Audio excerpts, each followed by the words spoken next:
نحمده ونستعينه ونستغفره ونؤمن به ونتوكل عليه ونعوذ بالله من شرور أنفسنا ومن سيئات أعمالنا من يهده الله فلا مضل له ومن يضلله فلا هادي له ونشهد أن لا إله إلا الله وحده لا شريك له ونشهد أن سيدنا وسندنا وحبيبنا وشفيعنا ورحمتنا ومولانا محمدا عبده ورسوله أما بعد فأعوذ بالله من الشيطان الرجيم بسم الله الرحمن الرحيم وما أرسلناك إلا رحمة للعالمين صدق الله مولانا العظيم.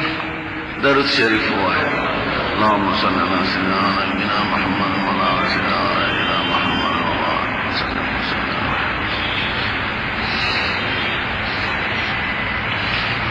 زما عزتمند مشران و قرآن ورونو دوستان، در ربیع الاول په مناسبت کې د حضور پاک څه قدر بیان په دې تېره جمعه کې شو.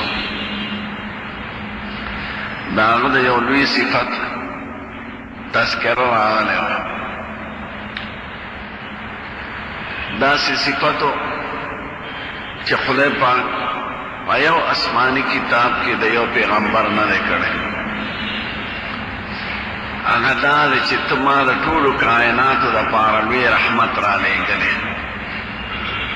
خدای د عربو دپاره نه وایي، د مسلمان دپاره نه وایي، د انسانانو دپاره نه وایي، د کائناتو ټولو دپاره. عالمین د عالم جمع د عالم د خدای نه علاوه ټولو مخلوقاتو ته وایي.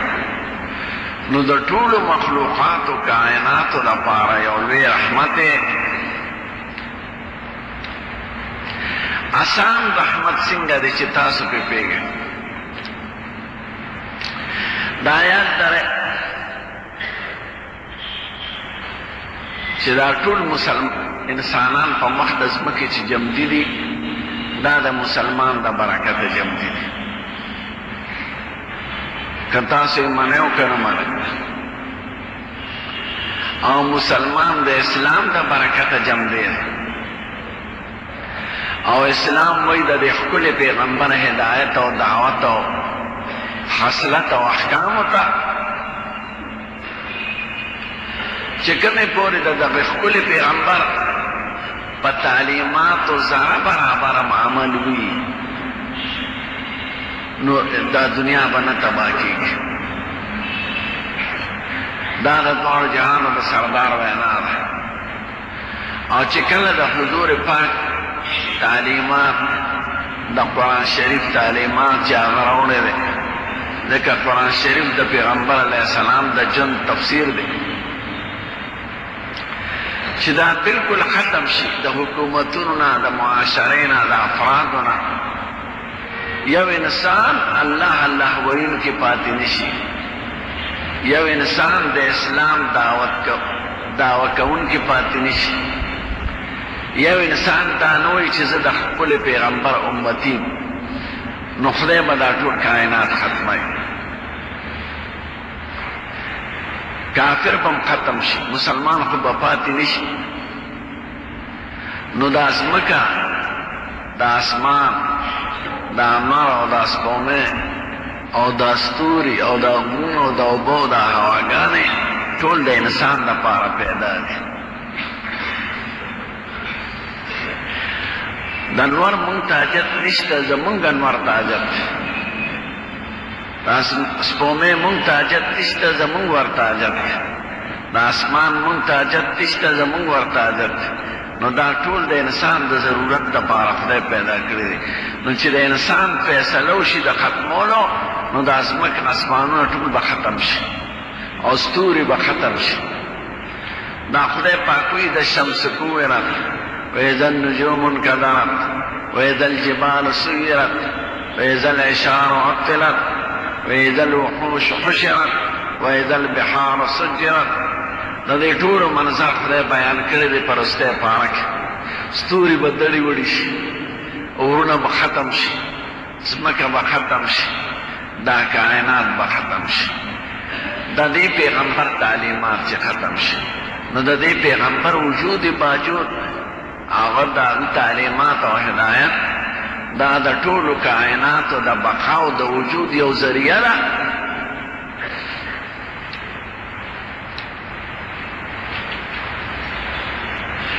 د دې رحمت نه چې فایده ختم شي، ختم هر څه به ختم شي. یو سوال دی چې دومره لوی رحمت للعالمین دی او موږ یې امتیان یو او موږ په ایمان راوړی دی او زیات تکلیفونه دې وخت کې مسلمان ته رسي. دا ولې؟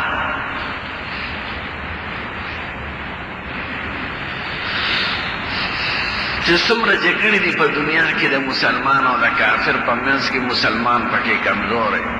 که افغانستان دی، که عراق دی، که فلسطین دی، که کشمیر دی، که قبرص دی، که الجیریا ده، که مغرب نیوګنډي دی، که جبرالټر دی،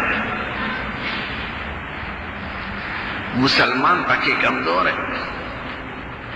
زمون پیغمبر رحمت للعالمین دی او قرآن شریف هم هدى للعالمین دی او دا غي باوجود اما هلته مخکې دا ویلو چې د دغه لوی رحمت ته مونږ فایده نه لرو او د دې لوی هدایت ته مونږ فایده نه لرو، نو ګناه خو زمونږ ده. مونږ خو خدای پاک آخري امت پیدا کړي. خدای پاک وایي کنتم خیر امت اخرجت للناس تأمرون بالمعروف وتنهون عن المنکر. تاسو په ټولو جهانونو کې بهترین امت ما جوړ کړی ہے. تاسو به خلقو ته د ښو وایئ او د بدو نه به یې منع کوئ. چې موږ په خپله ښه پرېږدو او په خپله په بدو کې په بدو په غم سر شو، نو دا رحمت سره مو په خپله ختم کړه.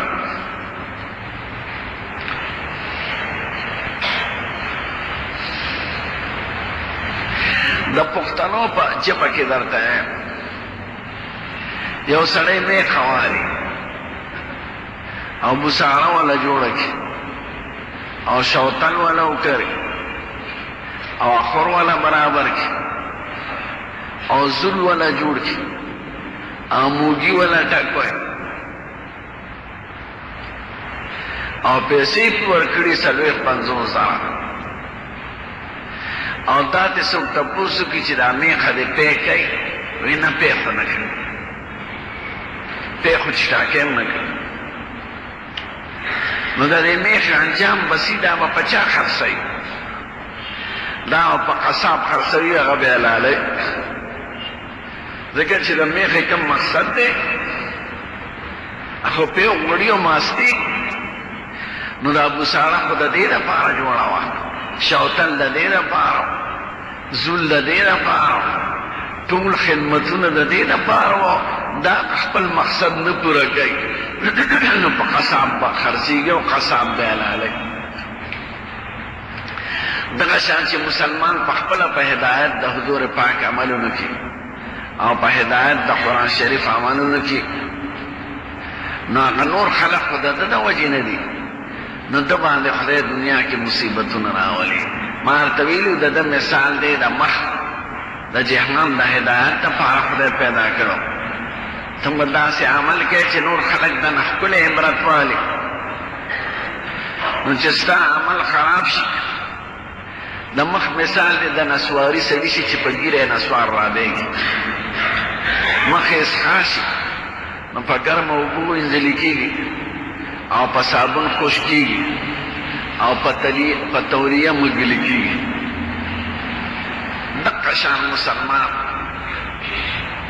د باندې تکلیفونه راځي چې هدایت معنا پړي. که بادشاهانو ته ګورئ او که عوامو ته ګورئ، ټول د پیغمبر د صحیح لارې نه برطرفه شوي. نو موږ د خدای سره وعده کړې وه، د رسول الله مبارک سره وعده کړې وه او هغه وعده نه پوره کوو، نو خدای موږ ته پکار دی. دا ولې هغه نور خو عادي نه دي کړی هغې سره به وروسته حساب کتاب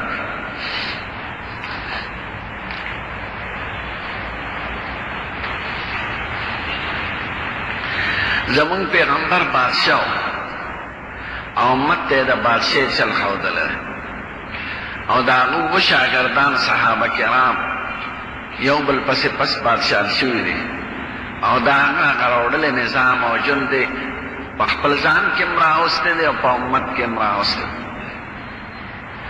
بادشاهانو نه هغه ختم شوی دی تېر شوي دي پکې خو اوس داسې حالت ته ورسېدل چې خراب شوي دي ټول الا ماشاء الله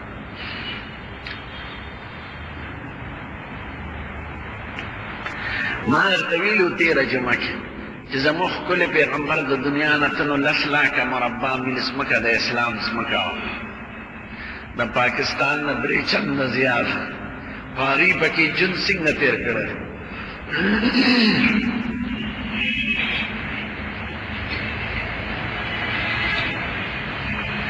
نو کوټې وې او د هرې کوټې وړوکې صحن ټول رقبه 15 ګزه پلنه او 22 ګزه اوږده داسې کورونه لکه د بعضو مهاجرینو دا وړۍ د خټو نه پکې ډیوه نه پکې قالین نه پکې بکس چرته کې پوزکې ویړ شوی او چرته ټاټ ویړ شوی او ګوډي کې یو جوړه نیمه جامه او د سرمنې تولۍ او د سرمنو بالک چې هغې کې د قجرو پوستکي او دا بور وي د هغې شان خو ډېر لوی دی زمونږ د دین د تعلیماتو چې څنګه د دنیا سره تعلق دی نو زیات زور یې د آخرت په تصور دی قرآن شریف کې زیات آخرت یادېږي ځکه دا دنیا ژوند یو څو ورځې دی او دې ته خدای د دوکې ژوند وایي وما هذه الحياة الدنيا إلا لهو ولعب وإن الدار الآخرة لهي الحيوان د دنیا ژوند لوبې ټوکې دي او لوی ژوند د آخرت د پیغمبر نظر زیات په هغې دنیا کې چې څه کار کوي هغه د دنیا مناسب د سړي مخکې چې ژوند دی او دی یقین یې چې یو لوی ژوند را روان دی نو دې خبرو سره یې دومره تعلق دی داسې نه چې څه بلو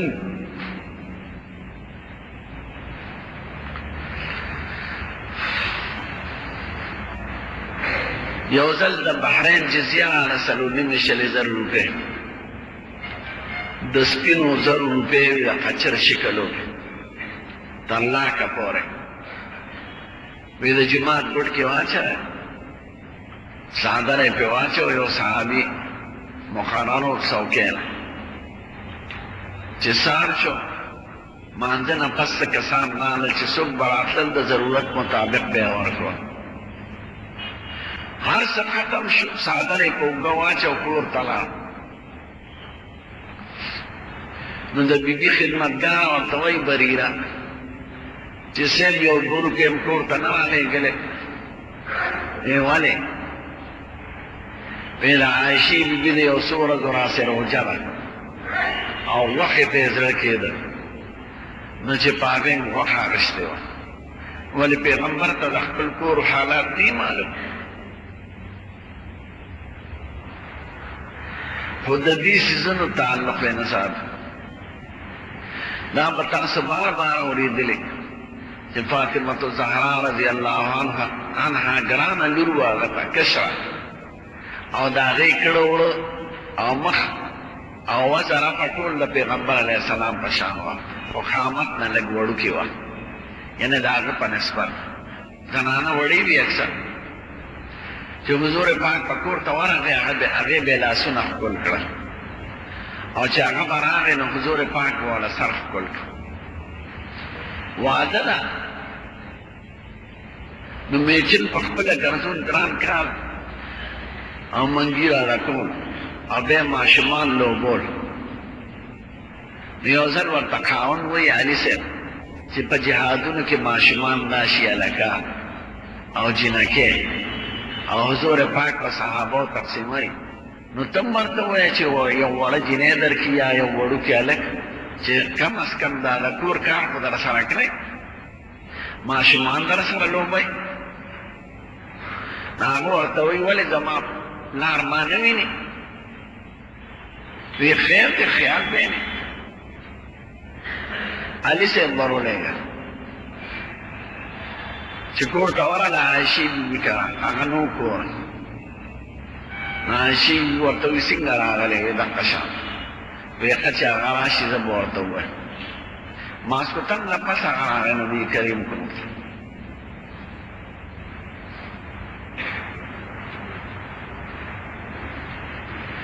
ورته وی دغه شان فاطمة الزهرا راغلی وه. وی ښه بس وی زه ورځم ورکړه. راغی نو علي صاحب وایي مونږ کره ته تولیانې نه وې، د اوښ یو څرمن وه، نو دروازې به په دې شا طرف باندې څاروي ته ګیا اچوله ونډه، او د شپې یو قسم لاسو په دې بل طرف د وړی په طرف. نو دواړه ملاستي و ښځه او خاوند په یو څادر کې پټ. نو چې حضور پاک ورته راغی نو وی فاطمې بیبي خو سر پټ کړه د شرم د وجه، او زه پاڅېدم ما ته وایي نه پاڅوه. راغی او زمونږ د دواړو په هغه بالښت کېناسته او خپې زمونږ په منځ کې رادننه کړه، محبت یې ورسره.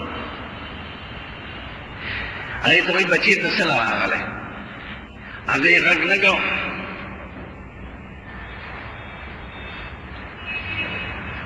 حضرت علی رضی اللہ عنہ وی ما در لګلې وه قربان دې دپاره چې ته ماشومان راشي په جهاد کې، نو هغه صحابه باندې تقسیم کې دې لم یو ورکړه.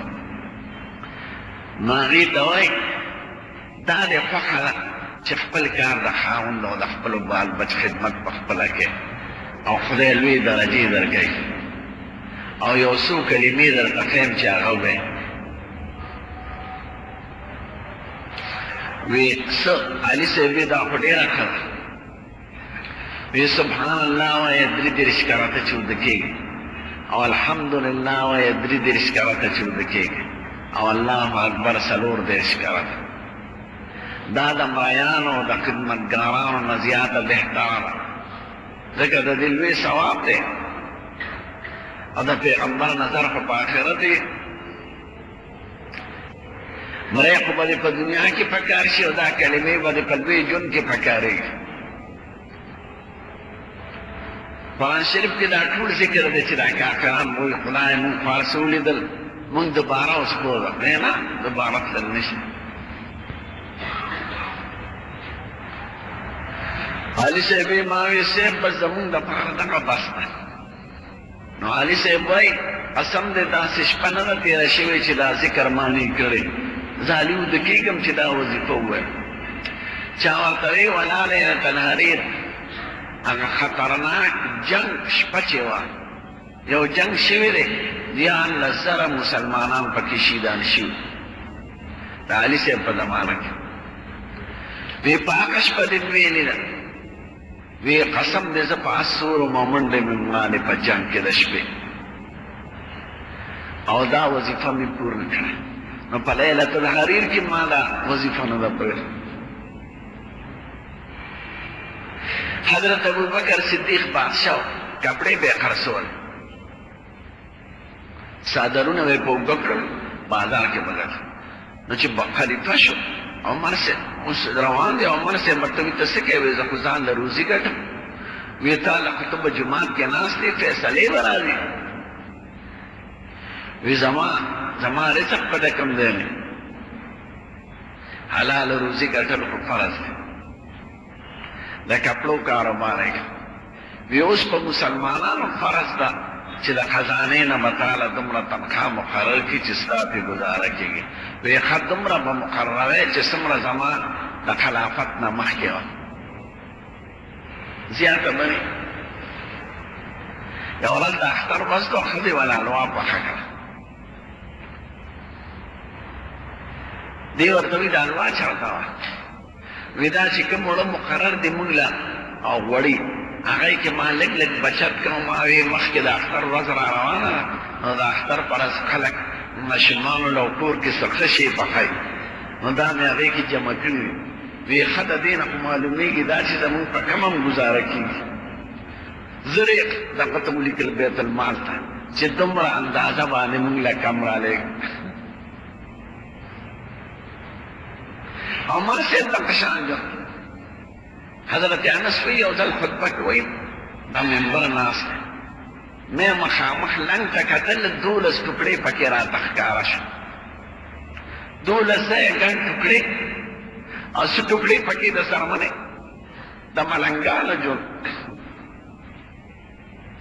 او بادشاهي یې څومره ده. قسم دې بادشاهان به تېرېدل. د دوو بادشاهانو سره په یو ځل جنګ د ایران لوی حکومت لکه روس او امریکا چې خلک یادوي، نه هغه وخت کې ایران او روم به یادېدل، فارس او روم. دا حکومت یې ختم کړو، د دې بل نه یې لویه حصه واخیسته. 2,53,000 مربع میل ځمکه یې فتح کړه.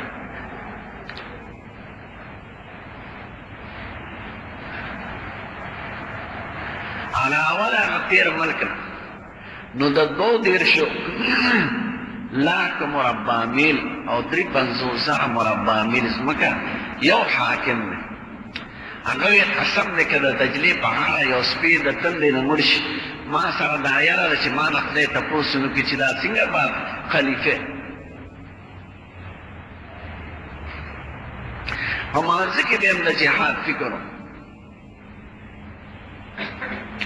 دا فوج به دې خواځي ده، نه د چا پروا او نه د چا نه یارېدل، ځکه دا خپل پیغمبر په تعلیماتو روان. یو ځل د روم بادشاه یو پټ جاسوس راولېږه چې د مسلمانانو دا بادشاه وګوره چې ټوله دنیا ته په لړزان ده ویریږي دی او هغه د په زړه کې د چا پروا نه لري. دا دې څه په فوجونو په محلاتو کې اوسېږي.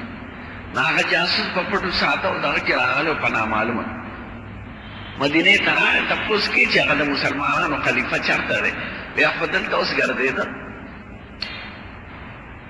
وی دا څنګه ګرځي؟ نه سپیان او نه څوک. وی نه، هغه سره سپیان نه. بیا چې هغې هغه دی د ونې د لاندې ملاست، ګرمي ده او د ونې د سوري د لاندې ملاست او خړېږي.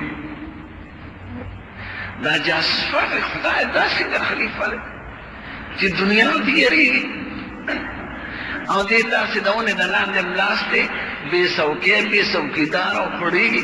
دغه شان چې ودرېده ورته ده باندې رپېدل لالل په دې جاسوس. راویښ شو، څوک یې هلک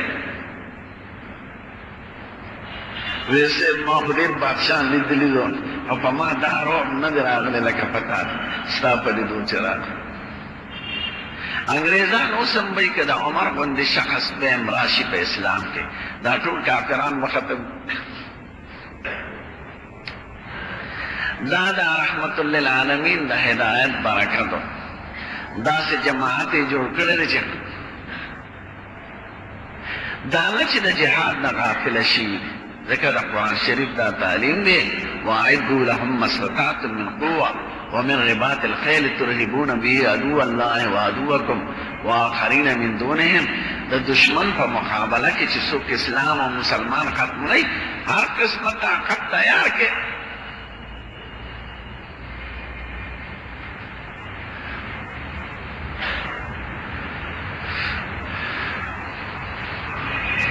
دا زغیم بابا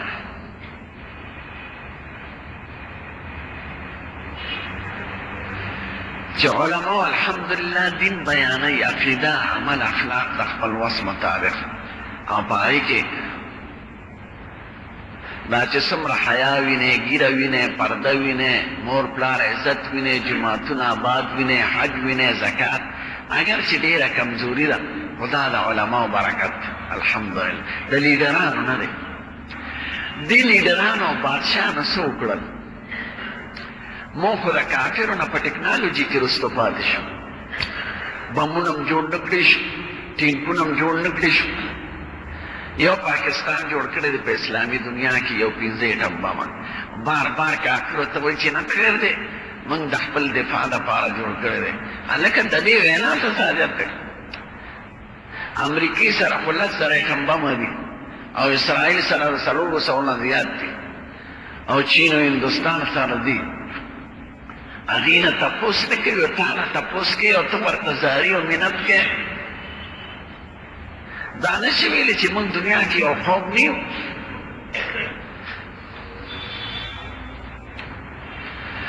اجتماع دینی غیرت او د پیغمبر هدایت او د قرآن شریف تعلیمات ختم دي ځکه والته ګول خورو نو موږ د دې مردارو د وجې نه رستو پاتې کېږو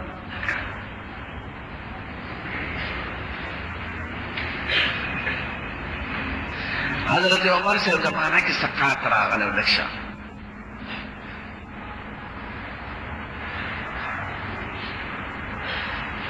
بیا خدای فراخي راوسته دومره بریالېده یو صحابي دی حضرت حذیفه هغه ته حضور پاک د منافقین نومونه بیان کړو چې دا منافقان ده به ورته د یارې وی نبی کریم خو زما نوم تا ته په منافقانو کې نه دی ویلی د ایمان باندې به دومره یارېده هسې نه چې زه منافق نه یم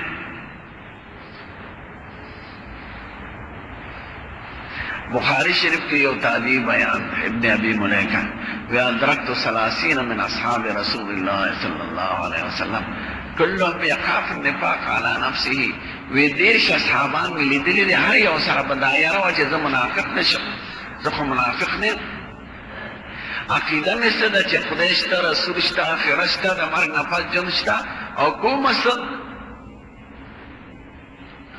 ډېر لیډران نه دي په پاکستان کې یاره دا جنت دوزخ د ملیانو خبرې دي او دا خبر نه څوک راغلی او آخرت مونږ ته رایادوي دا خو عقیده نه ده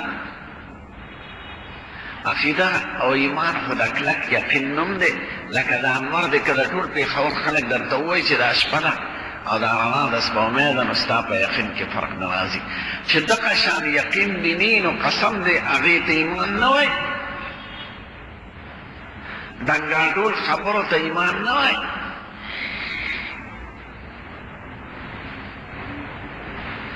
نو دا یریدل به په ځان په دې چې مسلمانانو ما خافه الا مؤمن ولا امنه الا منافق د نفاق نه هغه سړي یریږي چې مؤمن او دا چې ته نه یریږي دا مؤمن نه وی کې کافر شو نو څه چلو شو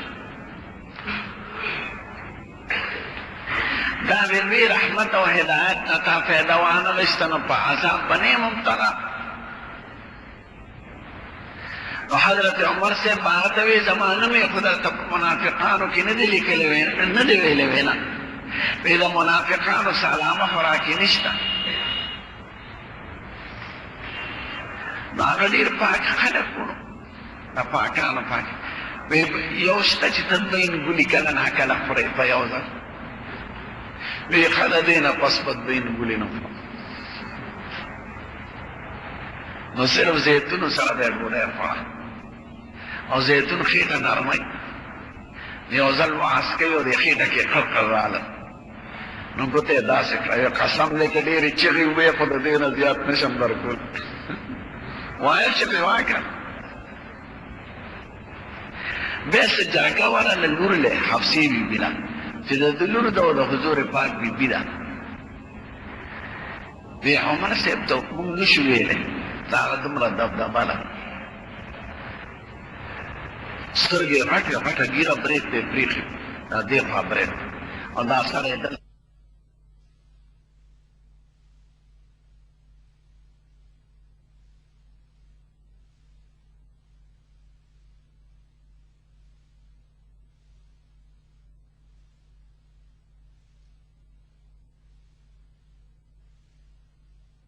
لکھے ویچا درته ویلو وی صاحب مانا وعده غشته چې نوم هم راته نه وی ښه بچې د یو دوه خبرو درنه تپوس کوم پیغمبر خو ستا خاوند و علیه الصلاة والسلام نو تا کرے څنګه بستر استعمال کړی وی ما کره کوټه کې ټاټ و ټاټ هغه هم په ځمکه اچولی په هغې به سملاستی ده یو ځل هم ورته هغه ټاټ به برغیزې کړ چې لږ پوس شي حضور پاک وده شو سار تپوس کې وي زما دې ټاټ سره هم څه چل کړی دی ما ورته ویل چې دا هم به برغیزې کړی دی وی نه یو شان یو برغیزې واچوی ما له دومره خوب راوسته چې هسې نه چې تعجب یې رانه قضا کړی نه وی خطا کړی خوراک څنګه ښه کړی وی مونږ رقم خوراک ما ته یاد دی ډوډۍ به چېرته وه یو ځل ډوډۍ وه په هغې مو ورته غوړي پورې کړل لکه دې ماشومانو له خلک دا ډوډۍ غوړوي وی ما ته چې یاد دي نو دقه شان غوړه کړې ډوډۍ مې یو ځل ورکړی وه وی ښه پیغمبر خو داسې بستره استعمالوي او هغه داسې خوراک استعمالوي نو بچې ستا زما دپاره د هغه لاره خوښه ده که د بل چا لارو پسې روان شي وی نه د هغه لار ښه ده ښه زه خپل ډوډۍ کې فرق نشم راوړی